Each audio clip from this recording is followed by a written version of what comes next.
ਧੰਨ ਵਾਹਿਗੁਰੂ ਜੀਓ।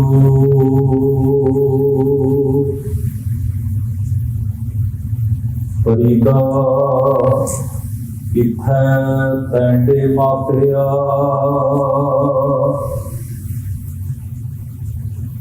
ਜਿਨੀ ਤੂੰ ਜਣਿਓ।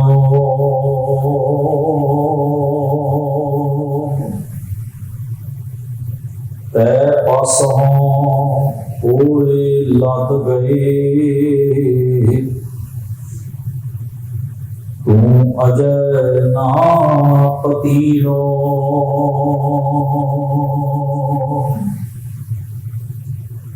ਫਰੀਦਾ ਕਿਥੈ ਤੈਂਡੇ ਮਾਪਿਆ, ਜਿਨੀ ਤੂੰ ਜਣਿਓ।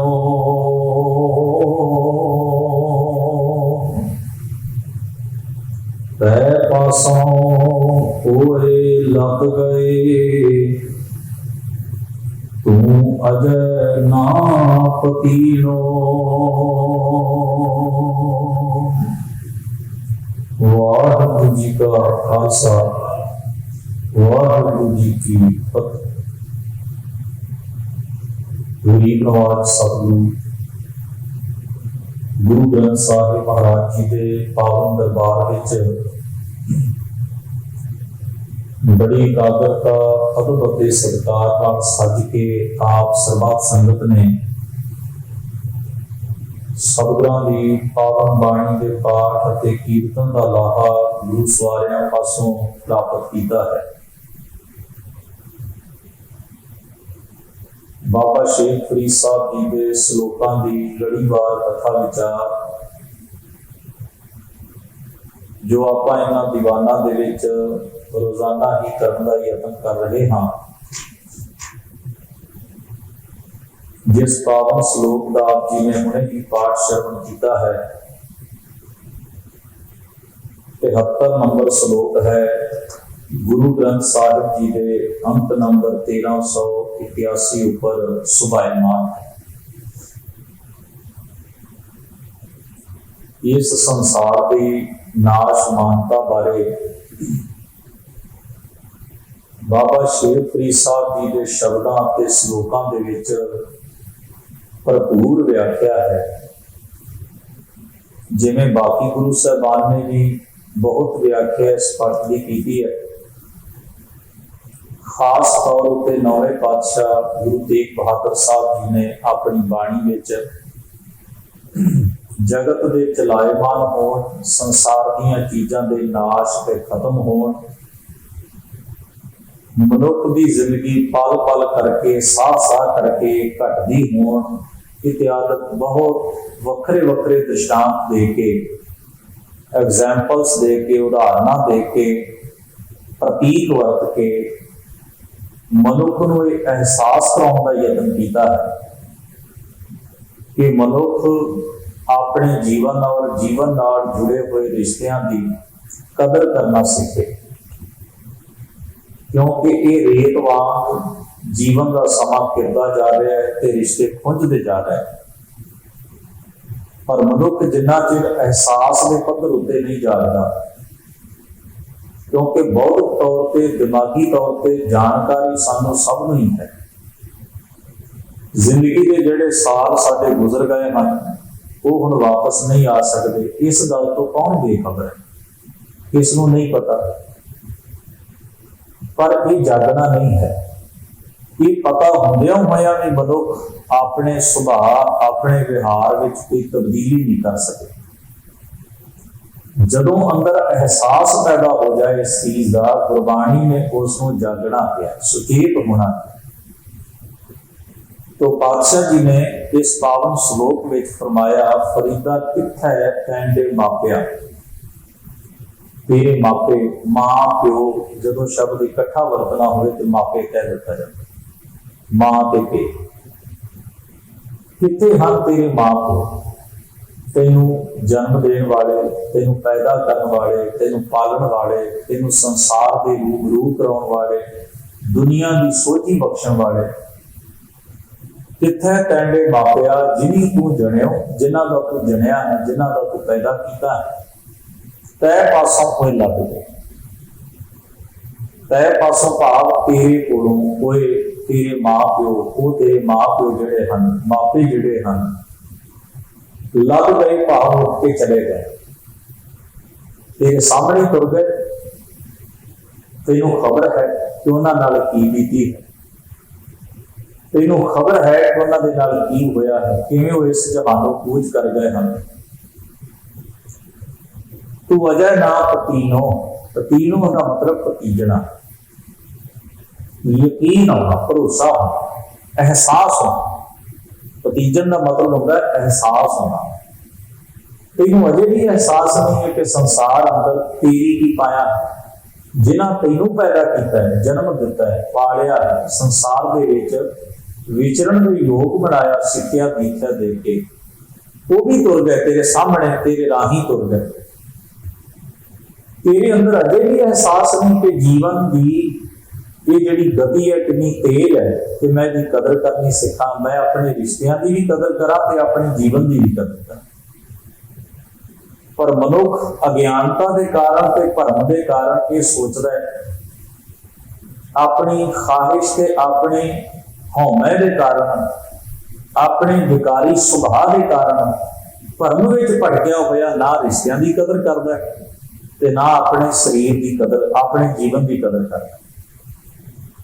तो इस भुल को मनुख सुधार लवे, इसलिए बाबा शेखपुरी साहब ने माँ प्यो की उदाहरण, पेरेंट्स की, माँ पिता की उदाहरण दे के, पैदा करने वालियां की उदाहरण दे के समझाया कि तेरा मन अजे भी भतीज का भाव एहसास क्यों नहीं करता।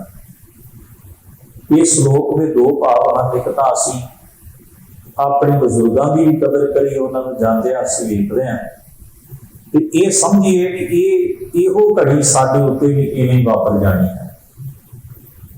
इस गल तो हाथ ना झाड़िए, तो दूजा इस गल का भी एहसास करिए भी जे सानू पैदा करने वाले नहीं रहे तो रहना असी भी नहीं, तो असी अपने जीवन की भी कदर करिए। पर मैं समझदा जिहड़ा मनुख अपने जीवन की कदर करनी सीख जाता है, दूजे के जीवन की कदर जरूर करता है। उन्होंने समझ पैंदी है कि दूसरिया का जीवन भी मेरे जीवन वर्गा है। जिस मनुख को अपना सत्कार करना आता है, दूजिया का भी करता है। जिसनों अपने सत्कार की परवाह ना हो, दूजिया का कदे नहीं करता। जिसनों अपनी भुख का एहसास हो, दूजे की भुख का एहसास भी करता है। जिसनों अपनी तकलीफ का एहसास हो, दूजे की तकलीफ का एहसास भी करता है। गल तो यह है, मनुख अपने जीवन को खोजे, समझे, जाने ते पछाणे, इन जीवन जीवन का चाह आ जाए। जन नानक बिन आपा जीने, मिटे न भ्रम की गल। इस गल का चेता करा के फिर उत्तम सिक्ख्या दृढ़ कराई, उत्तम उपदेश दृढ़ कराया। बाबा शेखपुरी साहब फरमाउंदे ने, फरीदा मन मैदान कर टोए टिबे लाभ, अगे मूल न आवसी दोजक संधि पार।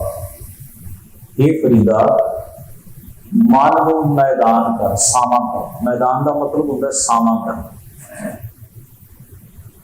फसल बीजन वाला किसान जिहड़ा है ना, वो पहला जमीन को पद्धरी करता है, सामी करता है कि उस उत्ते पानी बराबर गिर जाए। उच्ची नीवी जमीन होएगी तो चंगी फसल नहीं हो सकेगी। जिथे खिडारियों ने खेडना उत्थे वो मैदान, उन्ना एरिया जिहड़ा है, जमीन का टुकड़ा जिहड़ा है, उसनूं सामा पद्धरा बिल्कुल लैवल ते कीता जाता है।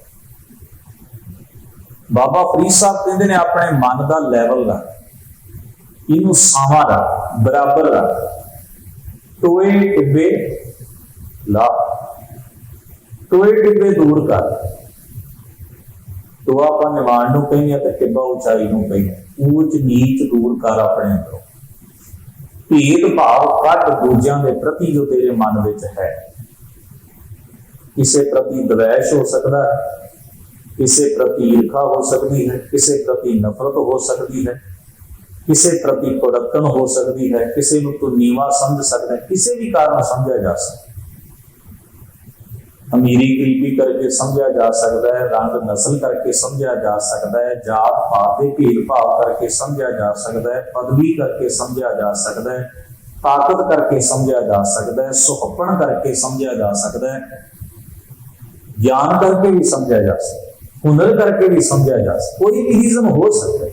जिथे साडे मन अंदर दूजे के प्रति भेदभाव की भावना, ऊंच नीच की भावना पैदा हो जाए कि मैं इस नालों उच्चा हाँ, उन्होंने टोए टिपे आख्या, दूजे नूं निवान ते खड़िया कर लिया, आप ऊंचाई ते खड़िया हो। एक होर चीज समझना, ये तो आप आम ही गल करते ना, एक बंदे च हंकार है, वो दूजे नूं नीवा समझदा, अपने आप को ऊंचा समझ, और इसका दूजा पहलू भी है। कई बार मनुख हीन भावना का शिकार होके भी खुद नीवा हो जाए, वो भी नहीं होना चाहिए। जिन्नी खतरनाक मनुख के जीवन च हौमा है ना, हीन भावना भी उन्नी खतरनाक। हौमा मनुख नूं भरम विच पाउंदी है कि मैं सब तो उच्चा, कुलीन, स्पैशल हाँ, ते जिहड़ी हीन भावना है मनुख के जीवन की हसरत चाह ही खत्म कर देंदी कि जो है बंदा उन्होंने जीण की बजाय, सच्चाई नूं वेखण की बजाय, अगे वधन की बजाय उन्होंने आपां कह दिंदे ढैंदी कला च जा, सब कुछ हुंदिया सुनिया भी सोच मैं तो है ही नहीं जी, उन्होंने आपां डिप्रैस होया बंदा भी कह सकते हैं, डिप्रैशन का शिकार जो है उन्होंने जीण की बजाय नीवा ही नीवा गरकदा ही तुरिया जा रहा, तो ये ही डिगदा जा रहा। ये भी एक भाव है। दोवें अवस्था, दोवें लैवल ही जिहड़े जीवन के ने वो सामे ने, पद्धरे है, डिस्टर्ब करते हैं मनुख। हौमे भी डिस्टर्ब करती है, हीन भावना भी डिस्टर्ब करती है। हौमे की जगह उत्ते मनुख नूं गैरतमंद होना चाहिए, ते हीन भावना की जगह ते मनुख नूं निमरता धारण करनी चाहिए। हीन भावना औगण है, निमरता गुण है। हंकार औगण है, गैरतमंद होना गुण है। इसलिए पातशाह जी ने फरमाया, कह लगे फरीदा मन मैदान कर टोए तिबे ला, अगे मूल ना आवसी दोजक संदीपा।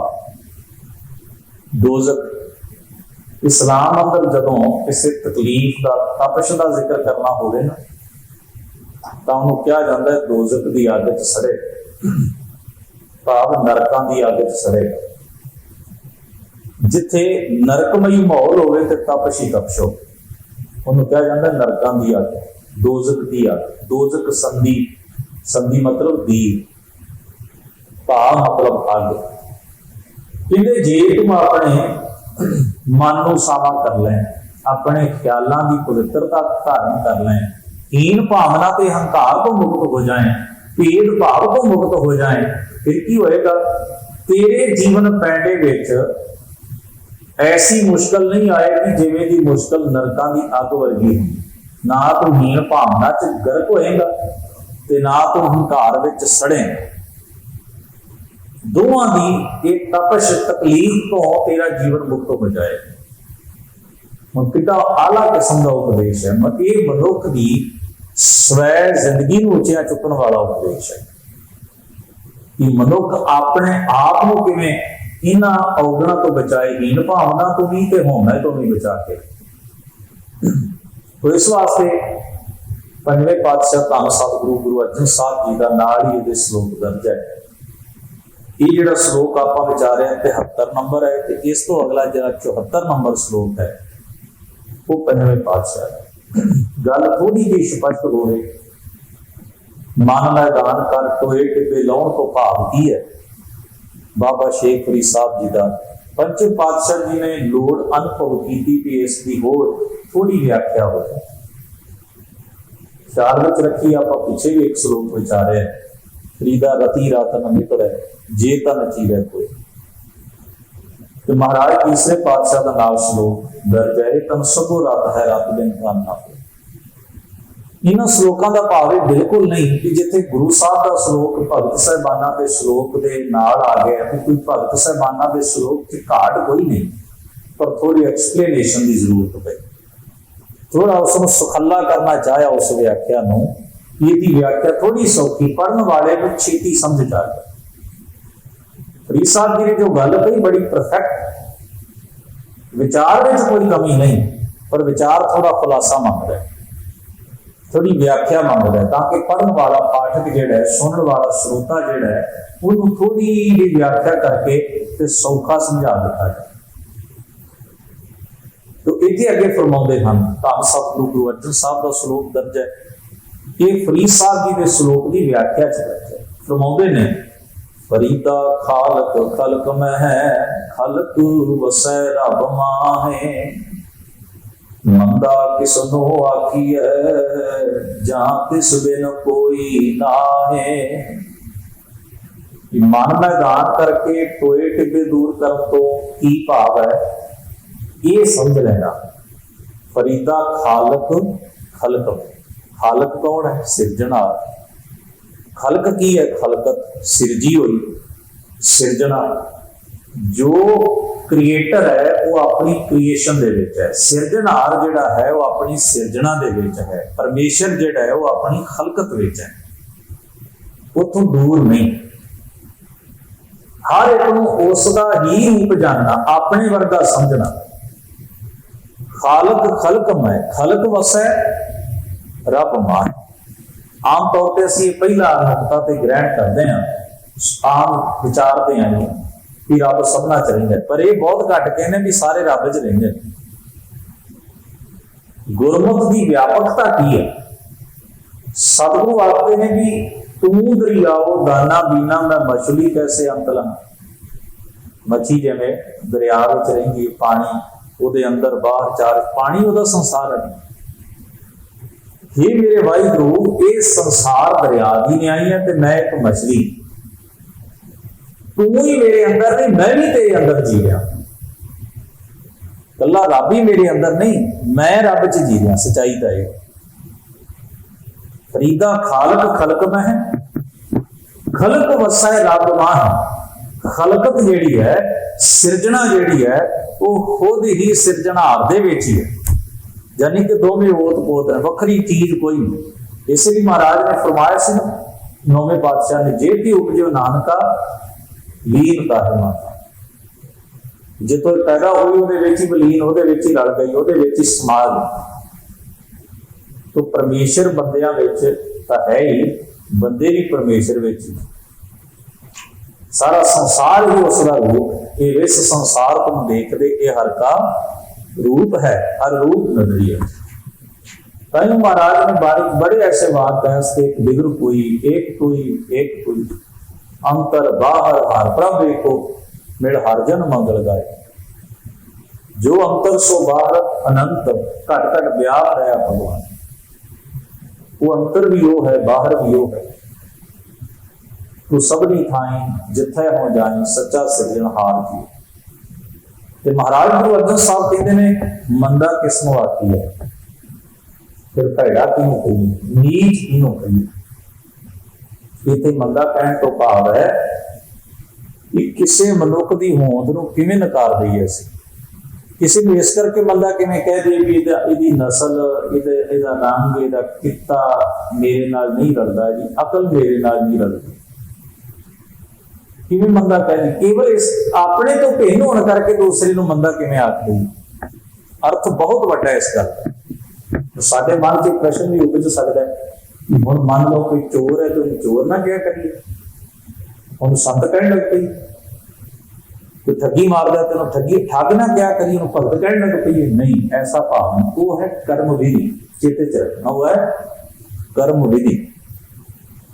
कर्म करके कोई मनुख सत्कार का पात्र हो सकता है, कर्म करके कोई तिरस्कार का पात्र हो सकता है। कर्म करके किसी ने तोलना वखरा विषय है, पर ओदे जन्म नूं जां उसदे किसी होर पहलू नूं विचार के, कर्म तो बिना किसी भी होर पहलू नूं विचार के किसी नूं नीवा आखना, उन्होंने मनुख का दर्जा ना देना, उस गल नूं गुरु साहब ने कहा मंदा किसनों आखी है। मंदा किनों क्या है? कौन मंदा? संसार। तो जे थोड़ी जी होर इस गल नूं थोड़ा जिहा एक्सप्लेन कर लीए तो सतगुरु सच्चे पातशाह किसी मनुख के कर्म नूं वेख के तां कहंदे ने भी इहदा कर्म निंदणयोग है। कि साकतां वर्गा काम करता है, मन मुखा वाला काम करता है। ये नरकी कीड़े समान है। बहुत उदाहरण बाणी च दित्तियां किसी के कर्म नूं वेख के। किसी सज्जण ने कहा सी कि जदों गुरु साहब ये मनते हैं कि सारे संसार के मनुख बराबर ने, सारे रब के जी ने, रब सबना च वसदा है, तो फिर बाणी च मनमुख क्यों कह दिता गुरु साहब ने? किसी ने साकत क्यों? नाले कहते हैं मिठा बोलना चाहिए। कि साकत कहण का की अर्थ सी, मनमुख कहण का की अर्थ सी? पर इत्थे एक गुंझड़ है जिहड़ी समझण वाली। गुरु साहब ने किसी मनुख वाल इशारा करके नहीं कहा भी आ बंदा मनमुख है, आ साकत है। उन्होंने कर्मां की एक्सप्लेनेशन दी, आख्या आ निशानी है, ये सारे ही अपने अंदर देख लो। साडे किसी कोने च गुरमुख बैठा भी हो सकता है, तो किसी कोने च मनमुख बैठा भी हो सकता है। हुण 4 घड़ियां मैं सही हाँ, तो इसका मतलब मैं गुरमुखताई का पैंडा पै गया। हो सकता है पैर तिलक जाए, हो सकता है मैं कुराए पै जावां, ते घड़ी पल बाद ही मैं मनमुखताई का जीवन भी जी सकदा। ये कोई पक्का सर्टिफिकेट थोड़ा है। मनमुख गुरमुखां दे राह दे उत्ते भी चल पैंदा। भाई सज्जन चलिया नहीं। गुरु साहब ने किसी को प्रॉपर कैटागरी बना के थोड़ा कहा भी आ साकत है, साकत ही रहन गया, मनमुख है मनमुख ही रहन। सतगुरु ने आख्या आ जिहड़े अवगुण ने ना जो जीवन च ने, ते बंदिया अपने अंदर पछाण कर, तू साकत है, तू मनमुख है। डिजीज है, बीमारी की निशानी होती है। किसी मनुख को कोई बीमारी हो, लक्षण हो, तो अंदाजा लगता है फलाना रोग हो, फलानी प्रॉब्लम हो गई। इसे तरह सुरत दे, मन दे, आत्मा दे रोग भी ने, तो उन्हां दीयां निशानियां लक्षण ने जिहड़े गुरु साहब ने दस के क्या साकत होने का लक्षण है, ये मनमुख होने का लक्षण है, ते गुरमुख दे ते भगत दे लक्षण भी बाणी दस। हट लक्षण पूर्णम पुरख नानक नाम साध सलगन। 6 लक्षण, 6 गुण दस के आख्या, 6 लक्षण साध नेक पुरख दे। तो दोनों बात गुरु साहब ने बाणी च दसे।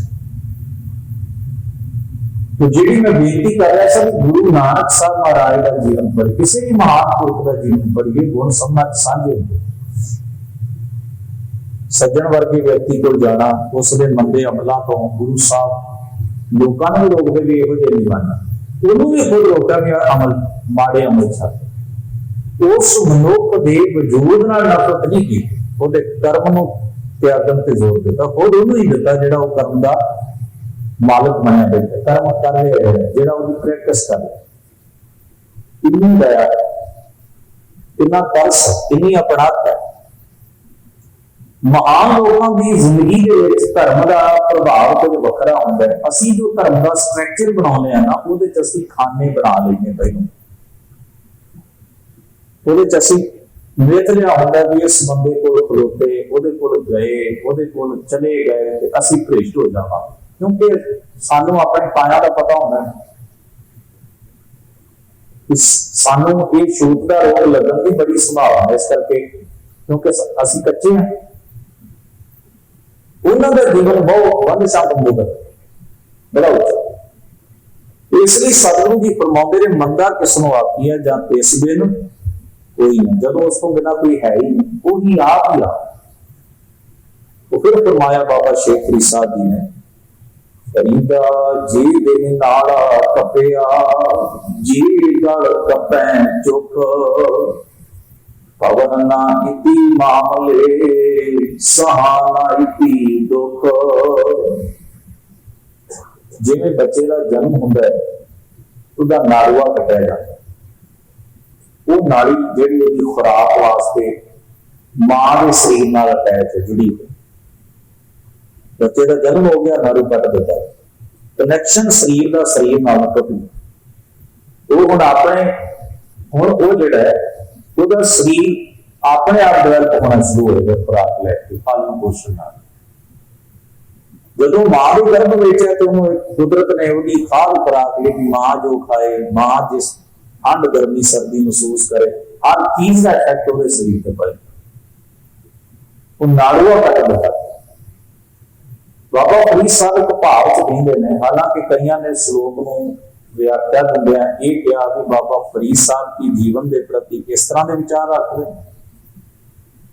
कि जे संसार के बुराई का मतलब बंदा जिंदा मारी जाए, जीवे ही नहीं, तो भाव ही नहीं। इस श्लोक को उतरे श्लोकों नाल रला के पढ़ांगे तो व्याख्या समझ च आउंदी, नहीं तो नहीं आएगी। बाबा फरीद साहब कहते हैं, जे दिन जिस दिन नाड़ा कपिया तेरा नाड़ुआ कटिया गया सी, जे गल कपै चुक, जे गाली थोड़ा जिहा धौण भी नाल धौण ते भी कोई औजार फेर दे चुक थोड़ा जिहा कौन ना इति मामले ते मामले तेरी गल पैंदे ही ना सहा ना इति दुख ते तू इन्हां तकलीफां चों ना गुजरदों ते ना किसी नूं तकलीफ दे। जिवें कोई किसी नूं कह दिंदा ने कि इन्ना तू संसार को राम मचाया चंगा होना, मां ही कई बार कह देंगे। अपने अपने कल्चर च इस तरह है कि कोई बच्चा इन्ना जीना दुभर करता है, मां बाप का, रिश्तेदारों का, परिवार का, समाज का, तकलीफ ही तकलीफ, दुख ही दुख, इन्ना मंदा जीवन जीवे। कई बार मां कहती है मैनू पता होंदा ना इहदा जमने का गल घुट देंदी। हुण वो जिहड़ी भावना उहदा मतलब ये नहीं होंदा भी मां कातल बनने का कोई शौक है, ਜਾਂ हर मां इवें करती है, ਜਾਂ मां इवें करना लोचदी है। ਉਹਦੇ ਕਰਮ ਦੀ ਵਜ੍ਹਾ ਕਰਕੇ ਕਹਿੰਦੇ ਵੀ ਇਹਦੇ ਜੀਵਨ ਦਾ, ਇਹਦੇ ਜਨਮ ਦਾ ਲਾਭ ਕੀ ਹੋਇਆ। ਉਹਦੇ ਪਿੱਛੇ ਇੱਕ ਭਾਵ ਹੁੰਦਾ ਹੈ ਨਾ ਗੱਲ ਦੇ ਪਿੱਛੇ। ਆਪਾਂ ਕਿਸੇ ਨੂੰ ਕਹਿੰਦੇ ਇਹ ਜੰਮਣ ਕੋਲੋਂ ਥੋੜੇ ਹੀ ਸੀ, ਇਹਦਾ ਮਤਲਬ ਇਹ ਨਹੀਂ ਹੁੰਦਾ ਵੀ ਅਸੀਂ ਉਸ ਬੰਦੇ ਨੂੰ ਮਾਰ ਦੇਣਾ ਚਾਹੁੰਦੇ ਜਾਂ ਉਹਦਾ ਕਤਲ ਹੋਣਾ ਕਰ ਦੇਣਾ ਚਾਹੀਏ। ਇਹਦਾ ਭਾਵ ਇਹ ਹੁੰਦਾ ਹੈ ਵੀ ਉਹਨੂੰ ਅਹਿਸਾਸ ਕਰਾਉਣਾ ਕਿ ਕੋਈ ਲਾਭ ਨਹੀਂ ਤੇਰੀ ਜ਼ਿੰਦਗੀ ਦਾ, ਤੇ ਕੋਈ ਦੁਖੀ ਨੇ ਸਾਰੇ, परेशान ने सारे। तो उससे भाव ही बाबा फरीद साहब कहते हैं कि जे तू ऊंच नीच करके भेद भाव करके संसार च आप भी दुखी होना है, दूसरों को भी करना है, तो ये डिब्बियां वाला जिंदगी जीनी है। इसका मतलब है तेरे जीवन दे विच तेरे जीवन का कोई लाभ नहीं। ये नालों का जीवन ना ही होंदा ते वधिया सी, ना तो खुद एक तकलीफ सहिंदा इन मामलों च फसदा ते ना दूजे फसदे। तो एक एहसास कराने की भावना होंगी है कि ये जिहड़ा तेरा जीवन का पैंडा जिस तरह का तू कर रहा है ये बेफायदा व्यर्थ है। जिन्हें ऐसा हर नाम न चेत्यो से गाड़ी जग आए राम पातशाह। इस अगले श्लोकां विच की बख्शिश करते हैं, अगले दीवाना विच विचारन का यत्न करांगे। महाराज अपनी गल्लां चुकां दी हिमा बख्शण। सबना दा धन्नवाद। वाहिगुरू जी का खालसा, वाहिगुरू जी की फतेह।